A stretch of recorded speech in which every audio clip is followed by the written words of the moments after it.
В связи со сложившейся сложной ситуацией в энергетической сфере принято решение приостановить образовательный процесс на неделю. Об этом сообщил исполняющий обязанности министра просвещения Инал Габля. Решение обусловлено трудностями с отоплением школ и детских садов.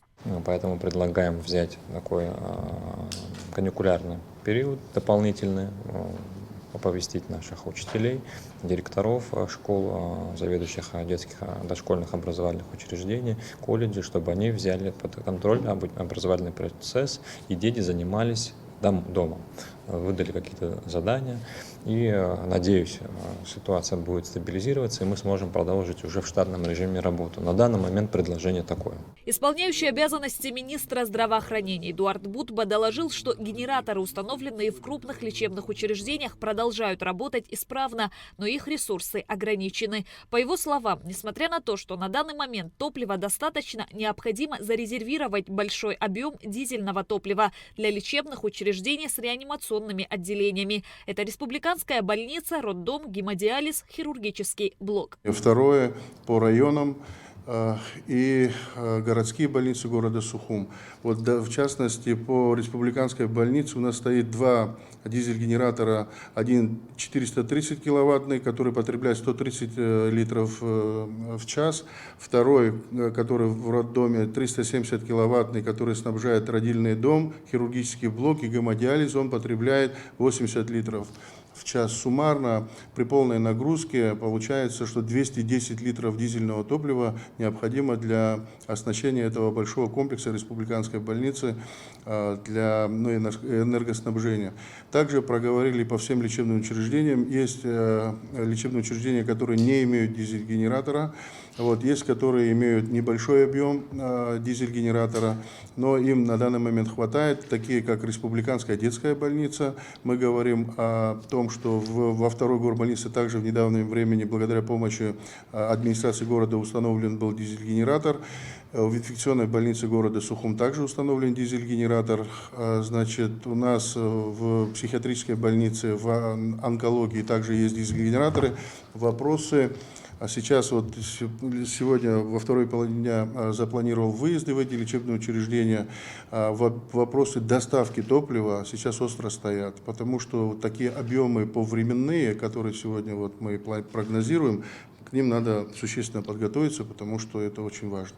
Исполняющий обязанности министра финансов Владимир Делба сообщил о текущей ситуации с выплатами заработной платы работникам бюджетной сферы. Он отметил, что на первом этапе средства были направлены на выплату заработной платы сотрудникам силовых структур, а на втором этапе планируется покрытие затрат для сотрудников миграционной службы, МЧС, МНС и ГТК. На завершающем этапе выплаты будут осуществлены работникам социальной сферы. По-прежнему ситуация остается достаточно сложной. В пятницу республиканский бюджет путем общих консолидированных усилий имеющиеся доходы направил на финансирование заработной платы отдельным категориям работников бюджетной сферы. Прежде всего это работники системы Министерства обороны, Министерства внутренних дел, Службы государственной безопасности.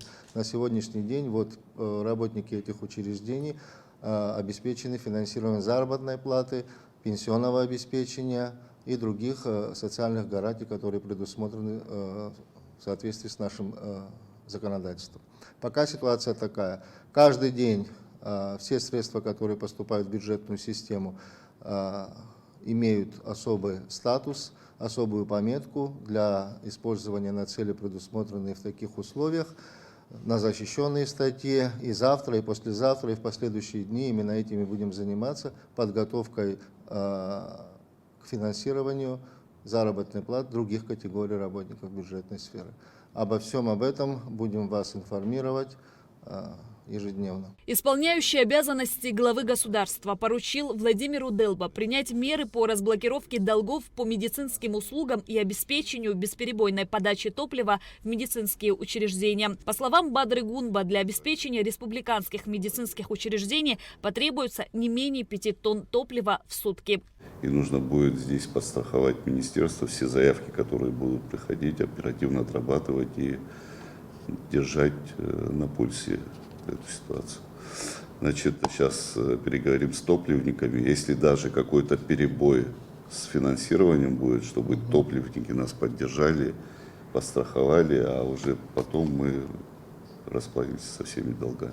Премьер-министр Валерий Бганба доложил о текущей ситуации в Ингургэс, подчеркнув, что уровень воды в водохранилище продолжает оставаться крайне низким, что вызывает серьезную обеспокоенность. Готовится письмо премьер-министру России всем этим проблемам, которые у нас возникли.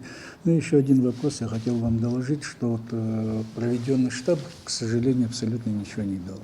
За весь этот период, я не знаю, сколько дней, уже почти неделя прошла, всего-навсего 20 экземпляров, так сказать, обнаружено. Собираюсь опять собрать штаб и уже более конкретно говорить с руководителями силовых структур и Черноморэнерго, чтобы они эту работу продолжили. Уже более активно, чем до этого. Мы стоим практически на грани коллапса, и смотреть на то, что кто-то добывает себе криптовалюту, ну, наверное, это совсем уже кощунственно. Данным приток воды всего 35 кубометров, уровень воды в водохранилище 409,8, это практически критическое, поэтому, в принципе, сегодня работает только на притоке, и мы получили в прошлые сутки всего-навсего 2 миллиона 500 киловатт при общей потребности за те сутки, ну, с учетом того, что мы увеличили веер, 7,500, то есть практически 5 миллионов мы перетока получили. Если мы не сможем обойти переток, нам остается вот на уровне 2,500 до 3 миллионов, но не больше. С какого числа у нас возможно отключение? Ну, практически уже с сегодняшнего дня. Если мы не оплатим переток, это уже практически вот завтра надо будет принимать новый веер и думать только как, чтобы людям воду подать. Исполняющий обязанности президента Абхазии Бадрагунба подчеркнул важность слаженной работы всех ведомств в условиях текущих вызовов. Необходимо оперативно решать проблемы, связанные с энергоснабжением, обеспечением топливом и выплатой заработной платы. Мы будем держать эту ситуацию под контролем и работать над поиском решений для стабилизации положения, отметил Бадрагунба в заключении совещания. Шазина Ханагуа, Адиса Сагария, Раму Камке, Абхазское телевидение.